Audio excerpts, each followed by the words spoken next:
Right, let's get myself settled a little bit. Okay. Hello, everyone. It's been a while. Yeah, you're probably wondering, where the hell have I been?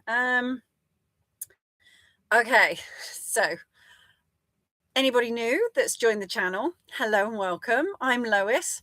I'm a mindset, manifestation, and empowerment coach, and this channel is based around those key things. It's also a little bit of van life stuff as well, and traveling, because I am a full-time van lifer. This is my motorhome indie, and yeah, I've been doing van life for a couple of years. So there's a few different playlists. Go and amuse yourself, whatever floats your boat.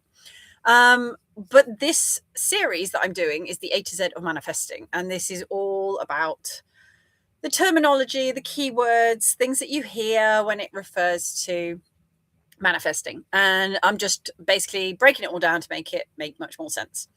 And obviously, if you're returning, hello, nice to see you again. So whether you're catching this live or whether it's a catch up later on, I hope, in fact, I intend that this video will be very helpful for you. So I've got some exciting news, which I will share at the end of this video. And yeah, just the reason that I sort of dipped out for a couple of weeks, I've had a lot of personal things going on. I've been traveling. I've had a lot of stuff to do with the motorhome. I wasn't very well myself. I had a really bad mouth infection. I had a really bad abscess, and that wiped me out completely with the antibiotics I was taking. So I basically just decided that I needed to take some time out to recover. And I'm currently in Scotland. So I travelled about 800 miles all the way up to Skye, did a little bit there, and I'm sort of gradually working my way back down south. So I'm currently here in the Galloway, Dumfries and Galloway, in the Galloway National Forest Park, which is amazing. And I don't want to leave, but I'm going to be heading my way down to Yorkshire and the Lake District. So I got to go eventually, although it's tempting to move in. I've got a waterfall in my back garden, so it's very nice here. I'm going to go and hang out with the deer tomorrow before I leave, maybe fit in a quick scramble as well. Right, so let's get cracking with today's episode. Had to do a bit of a brief catch up to figure out where the fuck we are. But I realized we are on the letter L. So I've got quite a few L's, not too many, but the key ones in terms of manifesting. So the first one I'm going to talk about is, it's a two-part thing. It's limiting beliefs and being limitless. So we are limitless beings. We're just kind of limited by our mindsets, by our physicality, and by our external environment experiences. But as an entity, as an energy, as a frequency, as a soul, we are limitless. There is no bounds. Like we can love as much as we want. We can give as much as we want. We can receive as much as we want. You know, we can be at any vibration. We can be super high vibe, or we could be super low vibe. There's no restriction on that. But what happens is we have these things called limiting beliefs. And these are the things that we've developed over decades, since childhood. Little seeds get planted in your brain. They become stories that we then believe as truth, whether they be stories about us or stories about circumstances or other people. And we adopt those. And those are the things that cause us to get caught in these loops and cycles. And they control our life, because it's these patterns, it's these stories, it's these limiting beliefs that cause us to make or not make certain decisions in our life, that allow us to do these choices in life. So it's the decision between going left and right, the decision between, going for a job or staying where you are, for traveling the world or staying where you've lived for the last 20 years, from asking that person out or deciding that, you've got no hope in hell. They all come from the limiting beliefs that we create within our minds from very early ages. So when it comes to manifesting, how this can create a problem is if you're someone who wants to manifest a lot of money, a lot of abundance, a lot of success, you want to experience the love of your life, you want to manifest a specific person, your limiting beliefs are gonna kind of keep you away from those desires, dreams, and goals, because you're only gonna get to a certain point before that limiting belief kicks in, the switch gets flicked, and you then go back into your ego, back into your fear, back into your anxiety, into your doubts, into your worries, because your limiting beliefs are just simply designed to keep you safe, but they also keep you stuck. They also keep you very limited. They keep you down. They keep you small. And we have to find a way as humans to navigate them through our emotions, through our mindset, and through our reprogramming. And it's a practice. I've had to do it. I'm still doing it. But this is why I coach people, because I've lived it. I still live it. And I can pass on all the information that I've picked up, all the guidance that I've learned. And what I teach is so basic and simple because it fucking works. It works for everyone. It hasn't been a person that I've met yet, that I've worked with, or that I've even just spoken to for 5 minutes in an elevator, that hasn't had a profound change from what I've explained or shown or guided them on. And that's not me just blowing my trumpet here. I'm not talking out my arse. I got the receipts, as they say. I can back it up. So yes. Oh, howdy, Chris. Nice to see you. So when it comes to limiting beliefs, it is something that we really have to first become consciously aware of. What are the limiting beliefs that we have? Is it, money's too difficult? I always get rejected. Whatever those limiting beliefs may be, what are those stories that you keep telling yourself? And then going through the process of reprogramming all of that so that you no longer believe those things about yourself. And when you do that, you break the patterns and the cycles, then you start to make different choices, then you're able to start creating a very different life for yourself. And that's what I mean. It is basic, simple quantum physics. It's laws of the universe, everything. So the next one I want to talk about is lessons. Now, life is very good at handing us lessons. It's served my ass to me on a plate many, many times. And a lot of people I know get frustrated saying, I'm sick and tired of learning the lessons. I just want the good stuff now. I've learned everything I need to know. I've healed this. I've worked on that. I've fixed this. I'm no longer there. From the moment you're born to the moment you die, you are forever learning. Life is the greatest school that we will ever go to. We are learning every single minute of the day. Now, the difference here in terms of manifesting is that some people will learn the lessons and then they will implement and embody what they have learned. And that's what creates the shift. Then there are other people who will go through those lessons over and over and over again. Sometimes 10 times, 50 times, 100 times, and then it clicks. But some people stay stuck in those loops forever.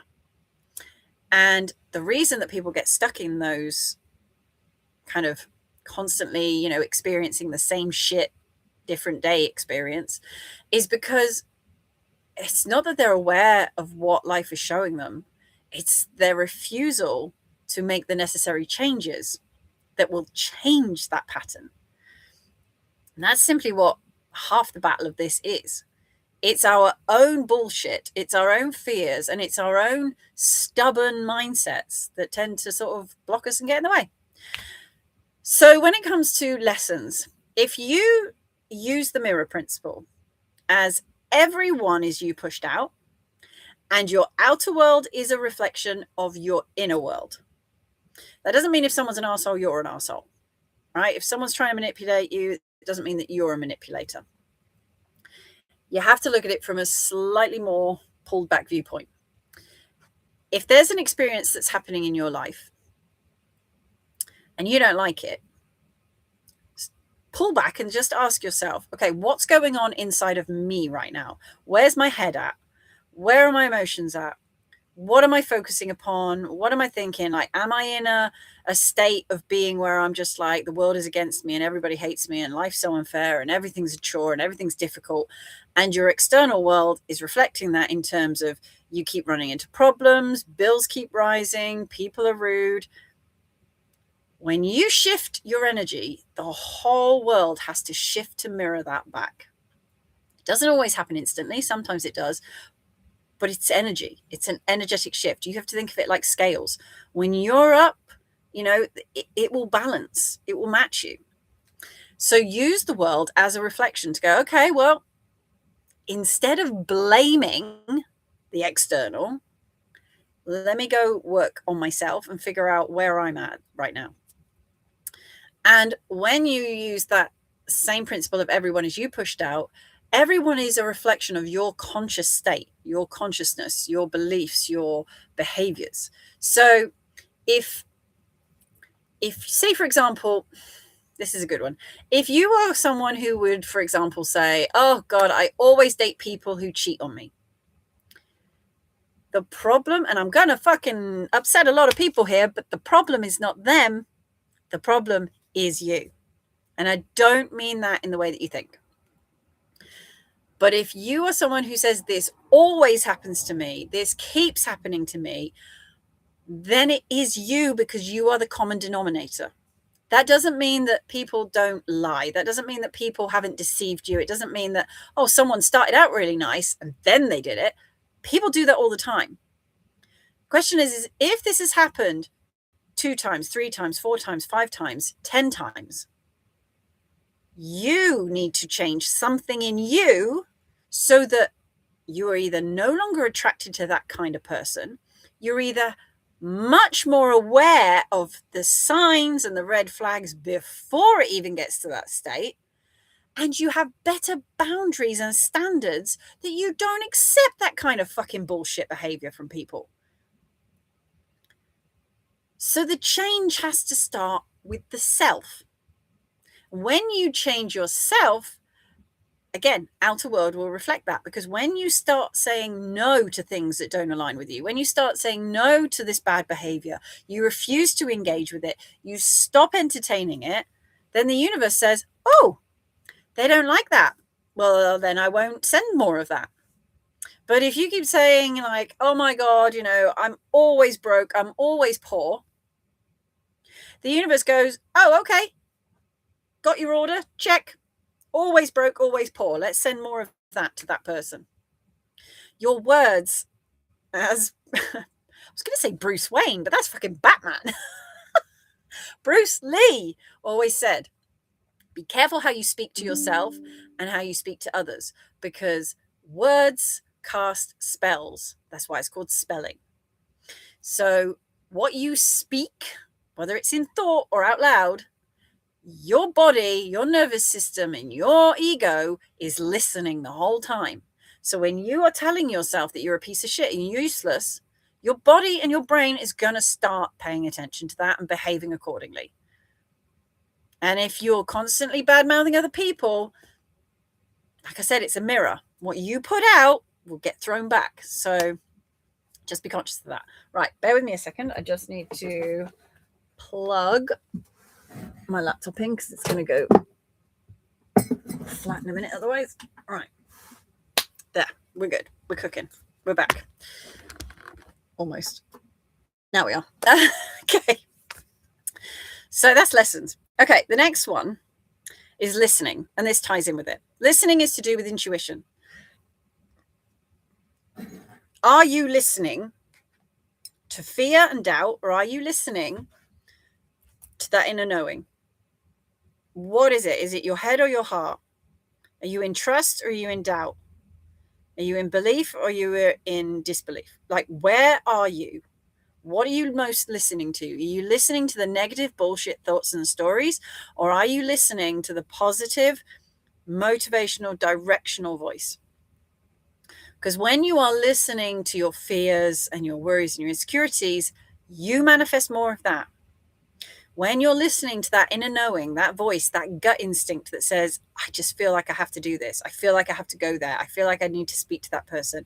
This desire is so strong in me. It doesn't fucking matter if it's delusional. It's your desire at the end of the day. No one can tell you your life. It's your choice, your decisions. No one has your lived experience, and no one gets to decide what the fuck goes on in your life. You do. So you got to start behaving like it. Not listening to other people, not listening to naysayers. Think how many people in this world would never have achieved the success or never reached their goals and dreams if they had listened to the voices of other people. Because other people's insecurities and doubts, they can be so destructive. You've got to just shut it out. If someone comes up to you and is like, oh God, not sure about this, I don't know if that's going to work out. Are you sure you want to start a business? Are you really sure you want to travel? I mean, there's this. That's their insecurity and bullshit coming out and spewing and projecting on you. Your only answer is, I'm good. Everything in my life is great. Oh yeah, I'm totally sure.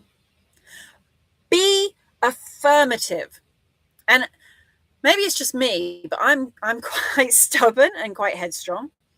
So when people tell me I can't do something, my attitude is just fucking watch me. When people say that's impossible, I'll say I'll fucking prove you wrong. It doesn't matter. When I'm alone, I feel empowered. Oh, that's good. So take that energy and that empowerment and start projecting that to the world. Because unfortunately, we can't really live an existence. Well, we could be hermits, but interacting with other people is one of the most wonderful parts of life. It's just about interacting with the people that are on your wavelength and that match you and don't drain you and don't take the piss out of you. So when you're with the right people, life is freaking wonderful. And if you're with the wrong people, it can be very, very depressing and destructive. So start to recognize what it is when you're alone that makes you feel empowered, Chris, and translate that into the world so that no one and no thing can take that away from you. I try to stay offline and meet in real life. Exactly. It's so much better. I must admit, I use online for gaining information. So it's very handy in terms of finding hiking groups or checking out what events are going on. I love it for that purpose. And obviously it allows us to connect, right? Because we don't connect in person, we connect online. So if it hadn't been for YouTube and things like that, we wouldn't have this, contact. But yeah, we have to recognize what social media and what the internet really was intended for, because it's gone way off the rails. So if you use it as a means to connect in real life, it's perfect. So when it comes to listening, just do a bit of a sense check on what and who are you listening to? What information are you absorbing? If you're absorbing information that's pulling you away from your dreams and goals, then you need to stop that. For example, stop fucking watching the news. Stop listening to bullshit social media. Follow accounts that actually motivate and inspire you and are people who are where you already are. Stop listening to the people who've got no goddamn experience about anything that you're doing, who know nothing. It's like taking parenting advice from someone who's never had kids. It's taking money advice from a beggar on a street. Like, what the hell?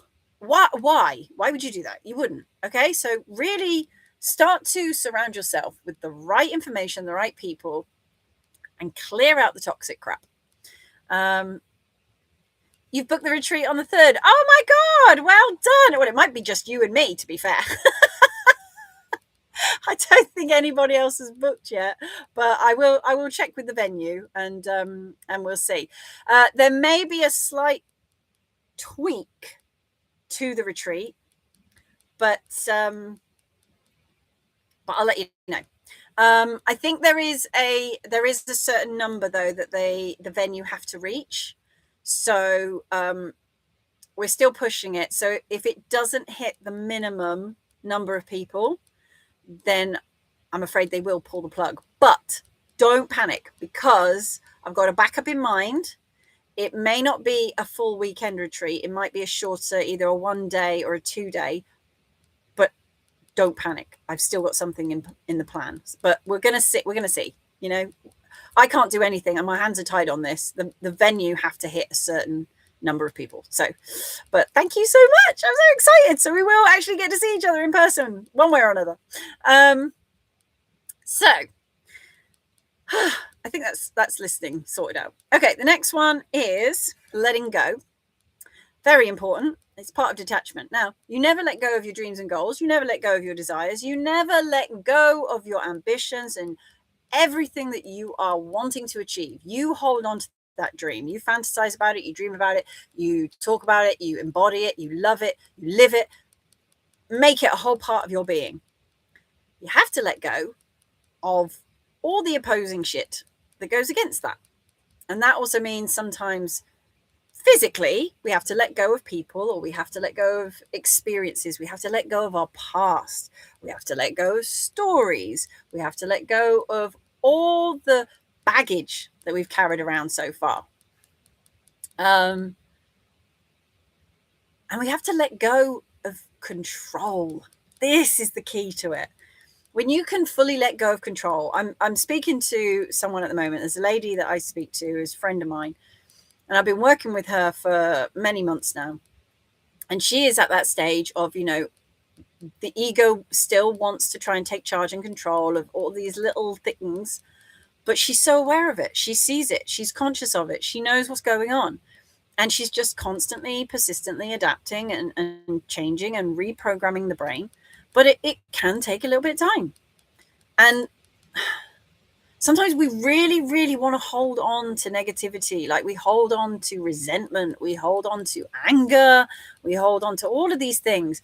But who the fuck are they serving? They're not serving you. How does being angry and resentful and bitter improve your life? Answers on a postcard? Because I can't see any benefit to it. Surely your life would feel better if you could just forgive. You may not forget, but if you could just forgive how things went down. If you can just accept that, do you know what? That person did what they did. I did what I did. I'm moving on from it. That situation didn't work out. Never mind. There must be something better for me. I didn't get that job. I didn't date that person. I didn't travel to that place. I didn't do this. I didn't do that. Well, guess what? If it's truly meant for you, it will come back around.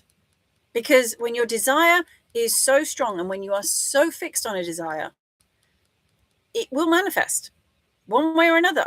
You just have to really be more in alignment towards your goals and dreams and taking the aligned actions towards that than your fears and your negativity. Otherwise, they will just keep pulling you away from your dreams and goals. So letting go of being attached to how and when something is going to happen. Not your control. That's just down to everything has to shift. I always think of it as like pieces on a chessboard, you know, or like the domino effect. The pieces have to line up before the dominoes can fall in a flurry. The chess pieces have to all get into the right order. So when you move here, something else has got to move here. When you shift, something else shifts. So everything is always moving in alignment with you. It's flow. It's fluid. So if you're not doing anything, life's staying stuck. If you're not moving in a certain direction, other things can't move towards you. There has to be this ebb and flow. And being able to let go of controlling outcomes, controlling things, which is a form of manipulation. Being able to say, do you know what? I don't know how this is going to work out. I just trust that it is.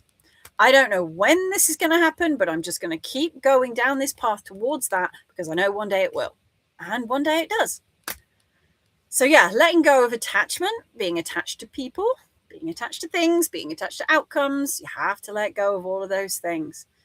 because they'll keep you stuck, because you'll end up in that waiting. You'll end up in that anxious, like, what if, when, where, how. It's not good. Just go live your life. I try to help many people as I can to wake up. Hope you get fully booked, Lois. It's so needed in this world. It really is. It is. I started a new Instagram channel, which is a personal one, more to do with like my hiking and stuff. But it means I can be more of myself, which is very unfiltered and very feral, as you know, on this channel. I don't hold anything back. And I've only had it like 4 weeks. I've had more views and more followers in 4 weeks than I did on my Lois channel, which is kind of weird, but I get it. It's because the energy on this new channel is, I'm more expressive, I'm more authentic, I'm more me. I'm not having to filter certain things to be more professional. So it's interesting. But yeah, there's a lot of people online screaming out for things like this. And I've been very frustrated about it, because I can see other people doing similar to what I'm doing, sometimes even not as good. Again, not playing my own trumpet, but they're not necessarily doing as good, but they're getting bookings and they're getting people in their droves. And I'm like, I know that what they're teaching is bullshit, and these people are just lapping it up. But it's sales at the end of the day, isn't it? If someone's got the gift of the gab and someone's got a great, way of getting people to sign up, they will. So I just have to stay and trust that, the right people will find this, and it's all going to be fine. Yeah, it does. You lose yourself because you get so fixated on something else. You lose what was driving you towards that dream and goal in the first place. So letting go is a good thing. And when it comes to trying to wake people up, you'll drive yourself batshit crazy, as I'm sure you already have experienced, Chris. So when it comes to waking people up, trust me, you don't need to try. Just plant the seed and let it grow. Those people will come back and find you when they are ready.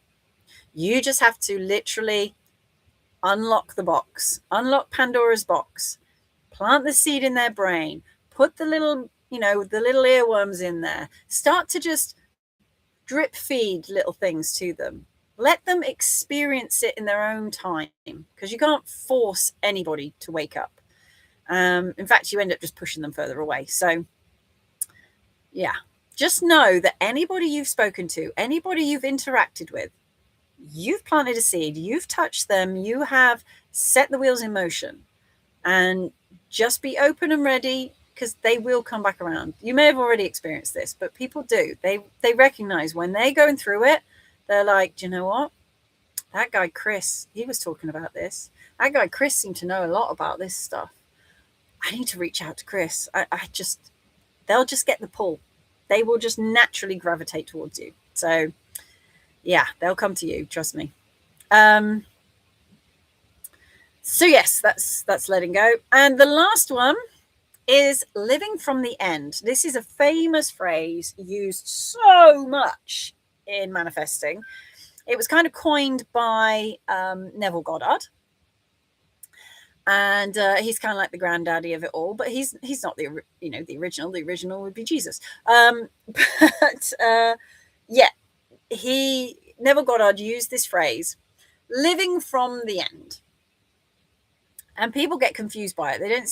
Not everybody can grasp it. But when you're living from the end, you are living in this present moment as the person who already has the thing that you're desiring. So all you have to do is simply embody the traits, the behaviors, the characteristics, the energy, the frequency of that version of you who already has it. One of the fastest ways that I find to do this is through visualization. When you imagine yourself, for example, when you imagine yourself on holiday, you picture yourself wearing your swimsuit on a beach, beautiful hot sunshine, you pictured the hotel room, you've got a cocktail in your hand, you're thinking about all the adventures that you're going to go on, and you think about, the flight and all of these things, the food, everything. You are literally living from the end, because you have put yourself in that place of the person who is living that experience. And that's all it is. So whatever it is you're desiring, whenever the moment takes you, whenever the mood takes you, you can do it every day. You can do it at a specific time of day if that helps. I usually find just when I'm in the most relaxed state. It can be when I'm driving. It could be when I'm taking a shower. It could be when I'm on a hike. Whenever you are in your most relaxed, comfortable, easy flow state, go to that place, whatever it is you're desiring. In that moment, like there's times when I'm hiking and I'm just picturing myself like surrounded by money. And I'm not materialistic by any mind, but I would like to experience being wealthy just once, because it's something I've not experienced. And that's the whole point of us humans. We want to experience things. So I want to experience being wealthy, not necessarily to the point of like buying yachts and shit, just financial security. I want to be able to wake up in the morning, look at my bank balance and go, whoo, that feels good. Enough so that I can invest it into good causes, so that I can invest it into helping other people. I don't want loads of money so I can sit there squandering it on like, hookers and blow and whatever else. I want to use my money for good, buying land to prevent it from developers, buying parts of the Amazon rainforest, from investing in educational services for children, investing in retreats, investing in facilities for special needs. All of these things are things that I have a desire to do. And they do come at a cost. So I need to generate wealth in order to accumulate the means by which I can live out the other desires that I have. But I don't get hung up on it. I just sit there and I just dream about it, and I have a little visualization and I have a little fun with it, because you want to have fun with it. And I think, oh, what do you feel like if I had shitloads of money in the bank? Okay, if I had if I had £500,000 in my bank right now, how would I be feeling? What would I do next? Where would I go? What would I be planning? And I just, for 5 minutes or 10 minutes, I just live as that person. I did this very thing when it came to relationships. And I have since manifested somebody who is exactly like I had imagined. I wrote my little spider diagram. I put down all the attributes and all the characteristics of what I was looking for a partner. And then, funnily enough, I got to a point where I was like, do you know what? I'm really not that bothered about a relationship anymore. I can't be arsed. And I just let it go. But I just trusted that at some point in my life, I would eventually meet someone who would tick all these boxes. And until I met the person that ticked all these boxes, I wasn't entertaining anything.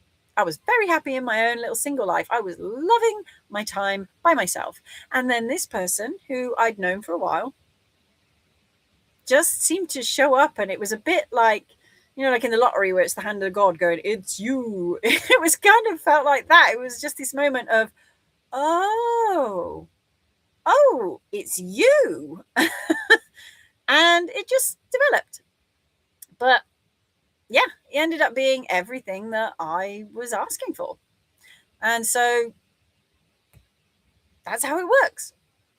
That is when you can let go of the how and the when, and you just focused on what it is you want, and you don't get entangled with any other bullshit, it manifests.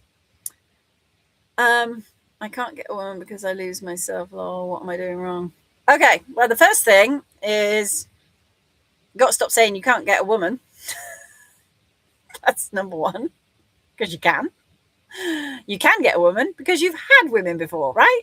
So if you've had relationships and you've had girlfriends, you can get a woman. So number one, that's a bullshit limiting belief right there.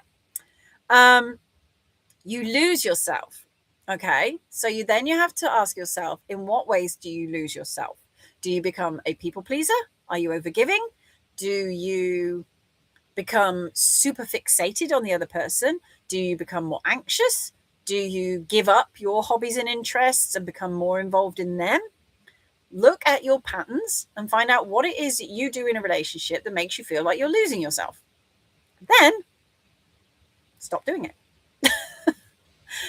The other thing is stop saying that you're doing anything wrong, because the other thing as well is that many times we have looked back on things and gone, I wish I'd have done this, I wish I'd have done that. But things work out the way they work out because they're meant to. Because maybe there is someone out there for you. You haven't met them yet. And every other experience you've had is preparing you for this person. So I always think whatever you're looking for in a partner, you have to become that for yourself first. So if you want someone who's romantic and caring and considerate and compassionate and fun and spontaneous and whatever list it is, are you those things too? Because in law of attraction, you attract what you are, not what you want. So therefore, what you put out is what you attract back. And in that same sense, if you are coming from a place of insecurities or doubt or negativity, you're not going to be attracting in or attracted to the kind of person that you say you want. You know, that's why we get these like sort of anxious attached and avoidant sort of dynamics, but it's not really that at all.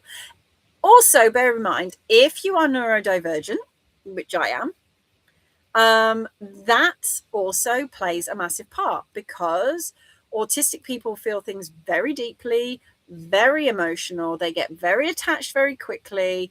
It's very difficult for them to separate and detach. And people like me with ADHD, we can get very bored easily, and we can be very anxious. We can suffer with hypersensitivity, like the rejection disorder. So there's something there. I give 100% and it ruins it. Well, it only ruins it if you say it's ruining it. But perhaps what if you're giving 100% to the wrong person? The only person you need to give 100% to is you. But can you honestly say that you give 100% to yourself every day? Because if we look at a battery at the start of every day, you're at 100%. Are you seriously saying that you're giving yourself 100% all day long? Because a certain percentage you have to give to your job, a certain percentage you'll have to give to friends, then you'll have to give it to co-workers, then you have to give it to yourself, then you have to give it to pets, to family, to the people on the street. So when you're looking at that 100% battery, that battery is going down and down and down until by the end of the day, you're lucky if you're left with even fucking 10% to give anything. So now if you're saying that you're giving 100% to another person, what's left for anyone or anything else? There's nothing. So if you're giving 100% to one person, if you think about it, you are literally pummeling and plowing and pressuring everything onto one person. It's like smothering them with a blanket.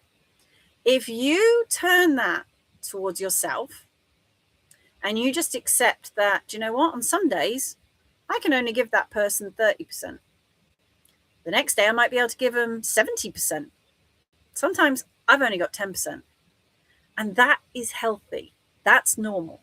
Because true partnership is not 50-50.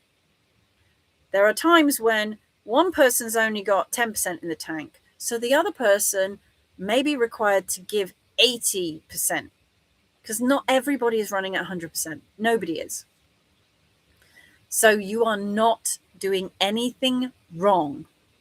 It's a change in the way you see yourself and the way you see other people. Those people that you gave your time and your energy to were a lesson. What did you learn? And I don't mean that they were bitches and assholes and that it didn't work out. I mean, what did you learn about yourself in those relationships? And really examine that. And actually ask yourself, if you were still with any of those previous partners now, can you honestly say that you were truly, truly happy? Because if we're relying on other people as well to make us happy, we are always going to be miserable. So we've got to find that within ourselves first. So I would say, this is something I'm going to announce in a minute, because there's a course that I've got. It's an online course that you'll be able to do. and I'm this will be a good start for you, Chris. I want to set you a challenge, okay? You're going to be my guinea pig. So I want to set you a challenge for the next week. Now,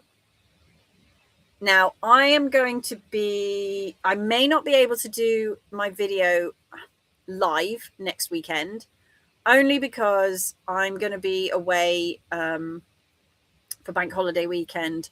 I'm actually planning to do some activities, and I may not be near a laptop. I may not even have signal. So I'm going to pre-record next Sunday's video and post that. So what I want you to do until I see you next, which will be in a week or 2 weeks' time, you can even just message me and let me know. Number one thing, I want you to do a spider diagram. So draw a circle, and in the middle of that, I want you to put my perfect partner or my ideal partner. And then from that, do a load of lines, write down every characteristic that you are looking for in another person. First of all, you want to start with the basics. They're available, that they look after themselves, they're healthy, they're kind, they're financially stable, and then go from there. Can be they're funny, they love the outdoors, they love animals, whatever it is, put as many things as you want down. Then go through that list that you've put together and start picking out all the things that you also match on that list. And if there's anything on that list that doesn't match, then that's something to kind of think about. Is it something that really matters to you or not? You know, is it something you want to become better at or not? And focus your attention on that, because you want to become a match. You want to become the person that that person is also attracted to. And then I want you to do your pattern recognition. As I said, when you're giving to other people, where is that coming from in you? Is it a need to feel validated? Is it people pleasing? Is it a behavior that you've learned since childhood? Is there a feeling of, if you don't, that something bad will happen? Is it that you feel like you have to give 100% or they won't love you back? Really, really journal in on it. Go deep on it. Really get to the root of what it is. And the way you can do this is you can do the why analysis. So you start with the question of, relationships never work for me. Why? And answer it. And after every answer you give, ask yourself why, and keep going, like as if you're a little kid going, but why, but why, but why? And the more you keep drilling in on yourself, the deeper you'll go, and you will get an answer. And that will be your pattern recognition to work out, where is that need for wanting to give 100% coming from? And can you be comfortable enough in just giving 50%? And then recognize, where are the areas that you kind of flip in and out of? And then what I want you to do, I know this sounds like a lot, but with that list that you've got of your ideal partner, be that person in the world, putting out that energy of, oh my God, like, this is exciting. My ideal partner is literally like round the next corner. I'm literally about to meet my ideal partner. I need to get ready. I need to prepare myself. Right. Okay. Let me be that person that when they meet me, they're just going to fall head over heels in love with me. And I'm ready. In other words, shift those patterns, do the little work on yourself, and focus purely for the next couple of weeks on being the version of you who is stable, grounded, isn't overgiven, isn't people pleasing, isn't anxious, and do that. And just be in that energy of excited and curious that your ideal partner is literally right here now, ready and waiting to meet you. The relationship I've had have all been a waste of time. Oh my God, they were crazy enough. But they weren't a waste of time. They taught you something. I've had some absolute dog shit relationships, They were never a waste. Never. They just feel like at the time, but they taught you something about yourself. They taught you boundaries. They've taught you standards. They've taught you what you do and you don't like. They've given you a greater awareness of yourself because you've already just identified, I give 100% and it ruins it. So what are you doing to change that? Again, it's about the lessons. What is life showing you that you can reflect upon and you can make changes within yourself about? That is all. It's a journey of the self. It's not even about finding the perfect person. It's not about making money. It's not about any of these things. This is a journey of self. It's you becoming the version of you who is content, happy, fulfilled, loving themselves. So when you fully love yourself, when you are just really just enjoying who you are and how life is going, and you're not worried, you're not anxious about it, it happens faster and easier. But as I've said before in another video, I've done this video, anybody watching this, you need to go and check this out. The video is you are always manifesting all day, but you're either doing it from your ego, which is your fears and your doubts, or you're doing it from your God state, which is your dreams and your desires and your inner peace. So they taught me that balance was important. Yes, exactly, balance. And not just 50-50, but 70-30, 60-40. As I say, not everybody's got that amount to give. We've all got to pace ourselves. And it is an unfair expectation to put on anybody in a relationship that they have to always be performing, because turn that back on yourself. If you're with a person who is constantly saying to you, I need 100% attention from you, I need to be your number one priority, I want to be everything, and I want to be on your mind 24/7, I want to spend every waking minute with you, that's fucking exhausting. It's kind of off-putting and a bit unattractive. It's stressful and it's impossible to live up to. So with that in mind, then you realize, okay, well, I don't want someone that's like all over me, clingy and attached. So am I that way? Okay. Maybe I do get a bit full on. Okay, I'm going to just, play it cool. But authenticity is the way. Just be yourself. Because if you're fully yourself, the right people will just naturally gravitate towards you. So honestly, there's absolutely nothing you're doing wrong. You're literally sifting and sorting. It's like, well, dating is like a jumble sale, right? Half the things are broken and the rest smell of piss. So that's how I kind of saw dating. But yeah, it'll happen when you least expect it, when you're not looking for it, and when you are living your life as if it's already done. And that's kind of how I was. I was like, do you know what? I don't need to worry about being in a relationship, because I know that at some point that person is just going to walk straight in my life and I'm not going to have to worry about it. And that's exactly how it happened.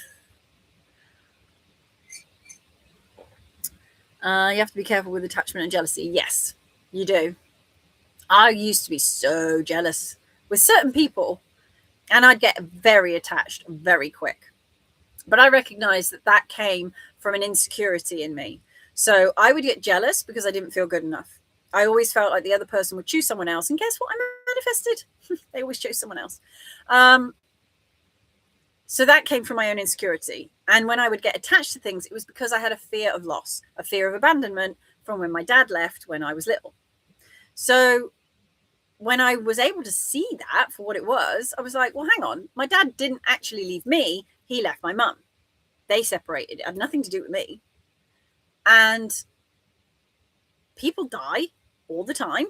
No one lives forever. So I was able to kind of accept and deal with that. And then I just did the work on myself of figuring out, well, why don't I feel good enough? Why do I struggle so much with rejection? Why am I so convinced that someone else is always better than me?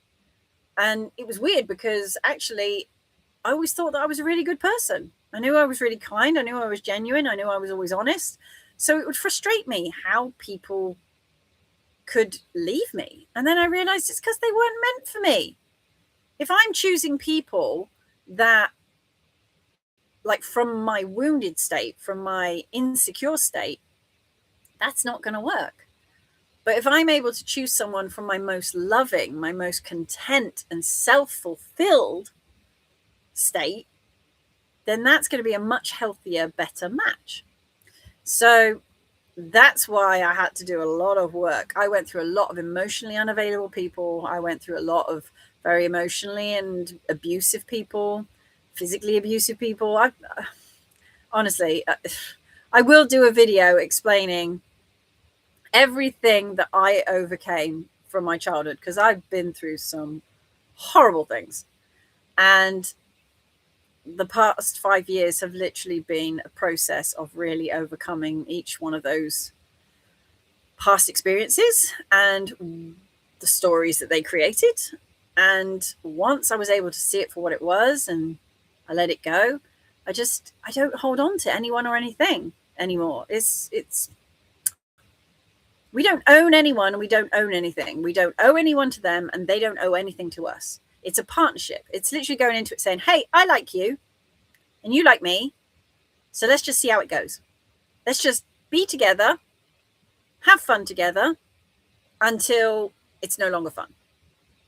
If every relationship was like that, oh my God, imagine the less stress you would have. Even in a marriage vow, my marriage vow would simply be, I like you, you like me. Let's just have fun together. That's it. That should be life. It's hard. Relationships are stressful. Well, they don't have to be. That's the thing. Nothing has to be stressful. Nothing has to be hard. It will only be that way because we perceive it. Again, see, you and I have very different perceptions of relationships, even though we've probably been through very similar difficult relationships. But I view relationships as just a phase. One relationship leads to another, leads to another, leads to another, leads to another. They're all lessons. They're all information. It's all teaching something. It's all getting you somewhere. And whether someone's with you for 6 months or 6 years, that's how long you were meant to be with that person. And when it dies out, it dies out. You know, I stayed with someone for 20 years and I probably shouldn't have, but I did. And I stuck it out as long as I could, and to the point where I just couldn't do it anymore. And yeah, it's life. It sucked. You know, it was unfortunate for them because they didn't obviously want the relationship to end, but I did. And I just knew that it was something that I had to change and I wasn't happy. You know, and it's hard to say to someone, I'm not in love with you anymore, but love is a choice. We choose who we love and we can choose when we don't want to love them anymore. So we can't hold that against anybody. No one. We shouldn't be holding people hostage to their emotions. You know, if you can love someone and still not be with them. There's plenty of people that I've loved in my life that I wasn't with. And I still love them to this day as people. That's just life. And that's the detachment. It's being able to just say, okay, this isn't for me. Maybe it's not for me right now. Maybe it's never for me. Maybe it's for me in an next life. But if it's not for me now, then maybe something else is. So you see rejection as redirection. Whatever isn't working in your life is because you are being pulled somewhere else. So, yeah. 20 years. Yeah, it was, well, I think it was 21 years married. No, 17 years married, 18 years married, 21 years together. And I guess I did it because, you know, I felt like I had to. It wasn't a healthy relationship.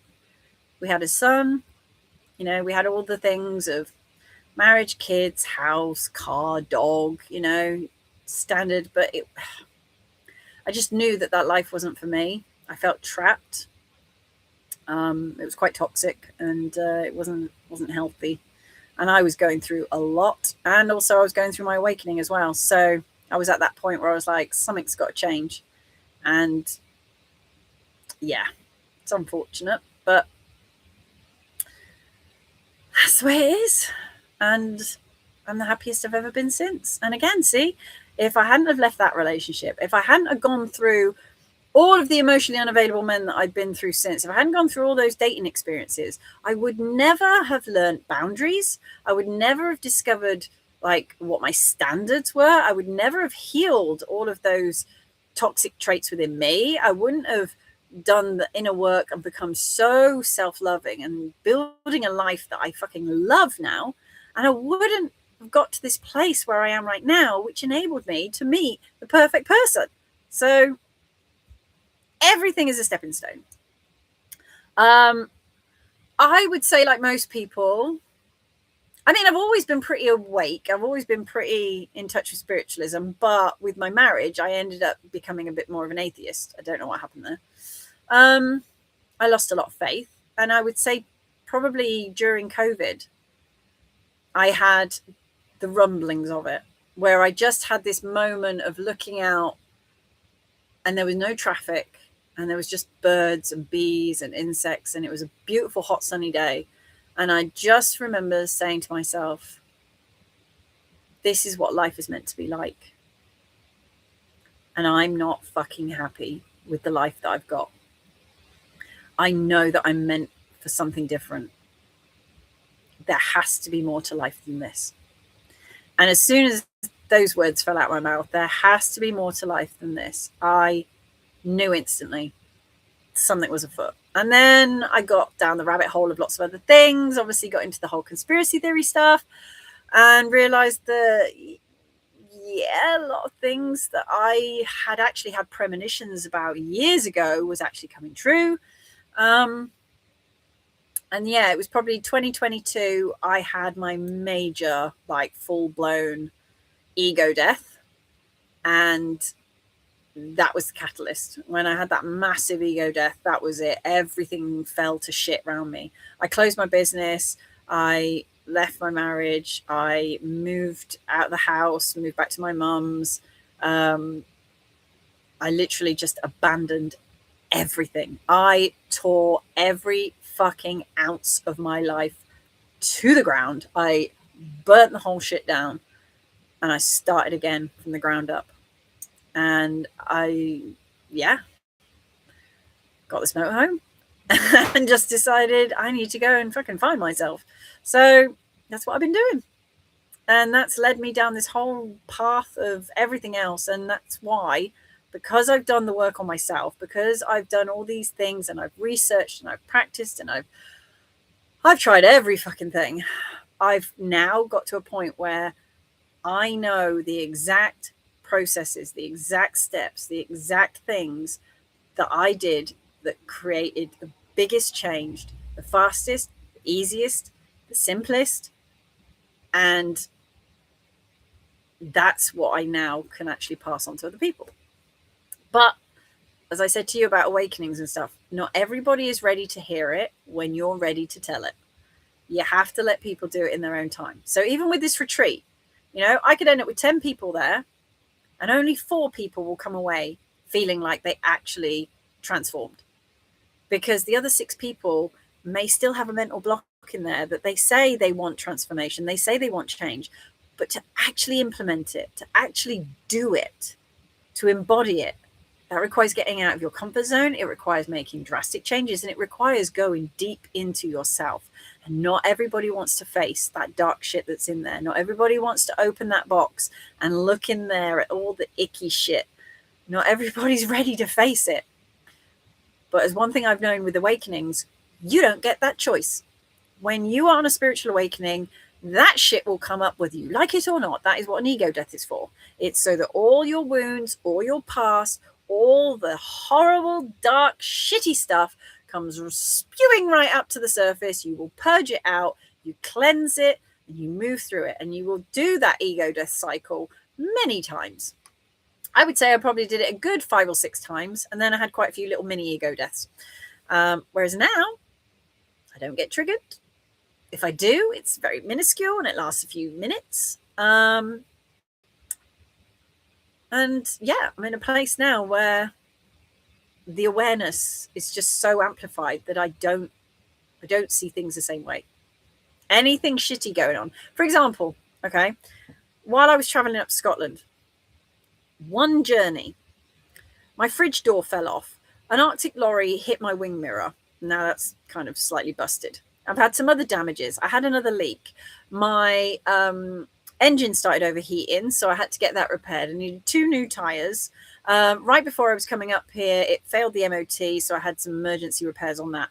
I literally was just bleeding money, and it was the best day of the year, and I spent the entire 10 hours in my motorhome. I went 2 hours in the wrong direction. I also lost my keys because I threw them in a wheelie bin by accident. I had so many things happen to me that would have shaken most people and fucked them up royally. They would have been angry, screaming, upset, stressed. I had like a 1-minute tantrum of literally saying, what the hell is going on right now? And then I just laughed, because what else am I going to do? And I just decided, you know what? My van will be fixed. I will find a garage that will sort me out. And I did. And then I was like, right, I need to get my tires sorted. Got that sorted. Then there was another little glitch, and I was like, do you know what? I'm going to find a garage near here where I am in Paisley, and I'm going to find someone that's going to help me out for free. And they did. And that was it, because I chose to see the good. I chose to see the positive outcomes. I fixed my fridge door for now, fixed the leaks, loads of other things, and it all got sorted. And that's it. It's how we respond to life. And what was that showing me? It was showing me, can you handle this? Can you still remain calm and centered and grounded when everything around you is looking like it's going batshit crazy? And I did. And I felt really pleased with myself. It doesn't mean that I didn't get upset or I didn't get angry or I didn't throw things. I did. Got to allow those emotions out. But yeah, it's how you handle things. And that's when you know you've made a real shift, because your response will be different to what it used to be before. The old me would have got really stressed, really anxious, really upset, really freaked out. This version of me just went, fuck it. That's life. And yeah, once you're awake, there is no turning back. You can't go back. You cannot put the lid on it. People try, and that causes them more problems. It's like trying to literally push back a flood. You ever try to push back a tsunami? That fucker's going to knock you on your ass. So the best thing you can do is just hop in a canoe and start paddling. I'm glad you're in a good place mentally now. Yeah, I am. But it took work. It took persistence. It took a lot to get where I am. As I say, it's probably been a good 3 years. 3 solid years of repeating patterns and cycles and trying every technique that was out there and trying to figure everything out. And the biggest game changer for me was practicing awareness, self-awareness. And by that, I mean the awareness of consciousness, of recognizing that I am not this body. I am just having an experience, that whatever is happening to me is just an experience, that nothing is permanent, and practicing that grounded peace in every moment. And, you know, there could be a fucking war going on out there, and it you know, I would adapt accordingly, but I would just breathe, and I would just trust that everything's going to be all right, whether I get blown up or whether I survive. Doesn't really matter. Doesn't really matter. Nothing matters. Nothing really matters. Wasn't that a Queen song? Yeah, it was a Queen lyric. But it doesn't. Really, at the end of the day, nothing really matters. You know, whether we strive for money and fortune and fame and love and all of these things, eventually we're all going to leave this earth. And if we're lucky, we'll get reincarnated and we'll get to do this all again. But that's how I mastered detachment, was just recognizing that it doesn't matter. It's irrelevant. It's not important. Just enjoy it while you got it. Make the best of it. And I just want to spend every day loving my life, just enjoying whatever experiences come my way, and not letting terrible things get to me so much, I guess. But as I say, that takes work. There's a lot of fear in the world. There is a lot of fear, and it's projected fear. But it's because we've been so conditioned for so long to be dependent. And this comes down again to, like we were talking about, relationships, that codependency. When you are reliant on a certain system for your stability, for your success, for your validation, your ability to survive, basically, at the end of the day, this is about survival. We've allowed like 5% of the world to literally become the puppet masters. How did 95% of the world become so dependent on 5%? It's insane. But you think about it with animals, you beat an animal into submission, it's going to pay attention eventually. So that's all that's happened, is over centuries, people have just been beaten down with the patriarchy. And I'm pleased to say that the matriarchy is the natural way, and it is coming back. And like people always talk about women being submissive. Women are not meant to be submissive. Women are natural leaders. That's why we have higher pain thresholds. That's why we have a higher cognitive function. That's why we use more of our brain. That's why we're better at problem solving, multitasking, nurturing, caring, survival. That's not to say that men don't have those things, but the matriarchal system is about everyone working together for the benefit of everyone. Patriarchy is simply using the masses for self-gain. And that's what's happened, And if anything, you think about it, men are more submissive because they go to war. Someone says, right, you got to fight for us. Okay. Someone says, you got to go and do this job. Okay. If women were meant to be submissive, do you think we might have by now? I mean, men have tried to drown us, burn us as witches, subjugate us, force us into prostitution, traffic us, abuse us, You think about it, even the system was rigged. Feminism, the whole 2.4 children, the man goes to work, the woman stays at home, be a housewife, and all of that stuff. It's all created to create a structure of keeping us controlled. And people who are self-sufficient and can survive without the system can't be controlled. So that's why we need more people to be more self-sustaining, and that movement is happening. So yeah, it's good we don't go online too much and avoid the trigger. Yeah, I mean, I do spend a lot of time online, I must admit, but most of my algorithm is feed with goats. That's what I watch. I watch goats. I watch inspirational, motivational speakers. I watch my friends' hiking pages. I watch funny stuff. I don't get involved in any of this negativity. It's just shit. Just don't. I might watch a few things and I might comment now and then, but nah. I just want to be laughing and smiling all the time. And that's the thing. When people say to me, oh my God, this thing's happening and the world's coming to an end. And I'm like, really? Is it? Is it? Might be in your world, but not in my world. My world's great. I'm up a fucking mountain. I'm doing my own thing. I'm watching goats, flip out. I'm watching donkeys, wearing a hat. That's my algorithm. So again, it's about what you feed and what you're listening to. So yeah, I tried a pool plunge in the Dales and couldn't get past the knee. It was like, oh, right. Here's a tip for cold plunging. Okay. Took me a while to get there, but I got there now and I can just jump straight in. I was in the waterfall the other day. And actually had an incident where a bird actually shit in the water right next to me, which is fun. It literally dive bombed and shat right next to me. Could have shat on me, so I suppose it could have been worse. See? Silver linings.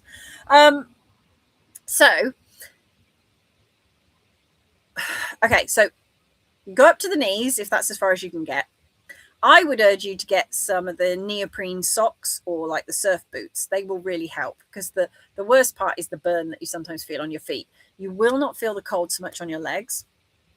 So if you can do that, but otherwise going up to your knees, just wait 30 seconds until you adjust the temperature. Then try and go in up to your thighs. If you can get up to your hips, brilliant. That's fine. Do it for as long as you can, and then come back out of the water. Wait 30 seconds or so. Go straight back in up to the level that you were at. So if that was at your hips, go straight back in up to your hips. again, wait and adjust. Now, when it comes to actually plunging down, you want to go down on the out breath.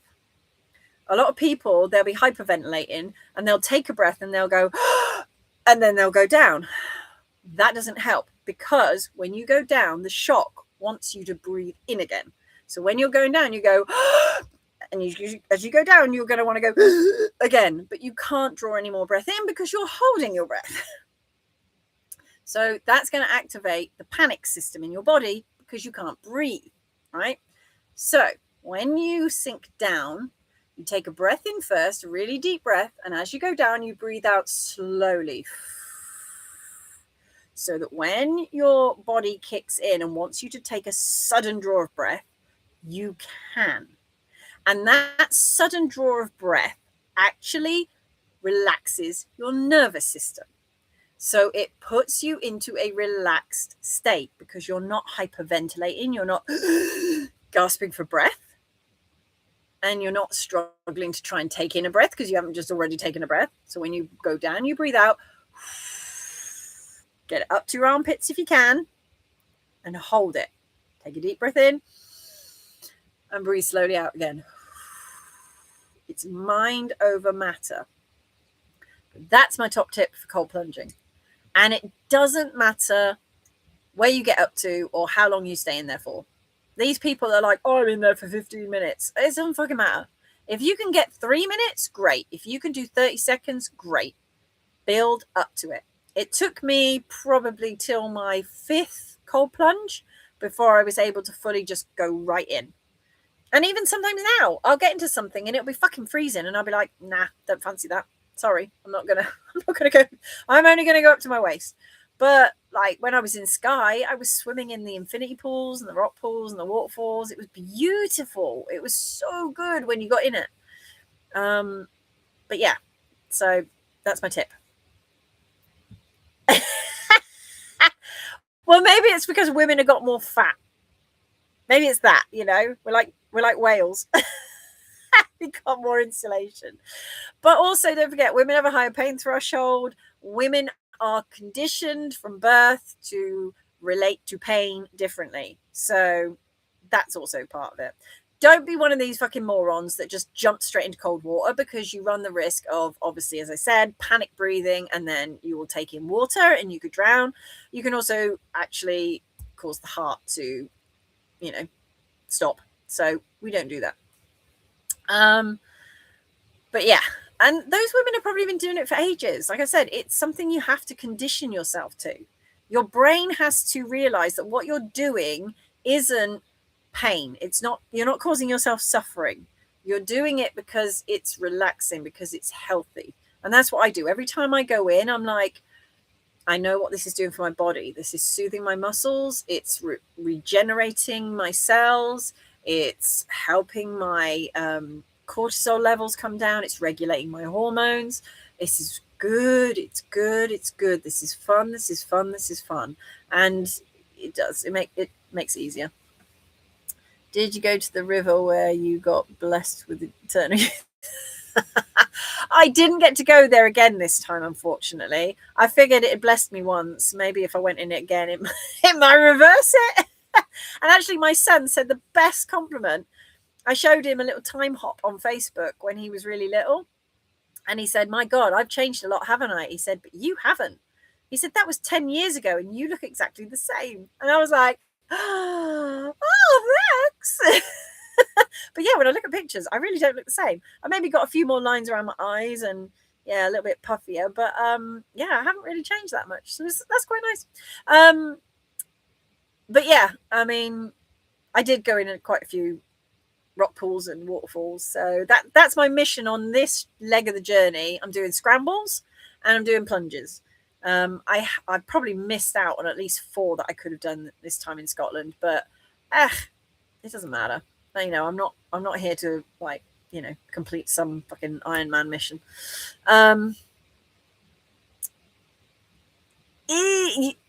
Yeah, exactly. You do look younger than your age. That's the glow up. That's the effect of an awakening. That's how you know when someone's had a spiritual awakening. They look younger than they are. So that's a good way to know if it's your people.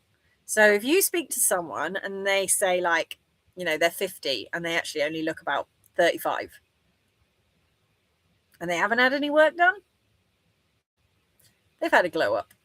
That's the bonus of a spiritual awakening. That's the payoff. After ego death, glow up. Glow up, anti-aging. Also, fasting helps. And as I say, cold plunging, and just generally being happier. Because, yeah, smiling, it takes the age off you. Stress is aging. So the happiest people usually are the most youthful looking. So there you go. Right, I'm going to have to go because I've got a call to make. And yeah, I haven't really got much else to add. Oh, the thing I was going to talk about is I've been working on a long course for a while, but I've just got a short course that I'm actually going to do. It's an online course. I will put it on my website and I'll put links to it on the social media and I'll post it on here as well. What I might do is I might email it straight to you, Chris, because this will be available for members of the membership. It'll be free for them, or it will be chargeable to everybody else. So yes, it's basically a course called How to Unfuck Yourself. It's literally four little steps, 4 lessons that you go through, quick video explanation, some exercises that you do after each session, and there's even a 5th bonus session in there as well.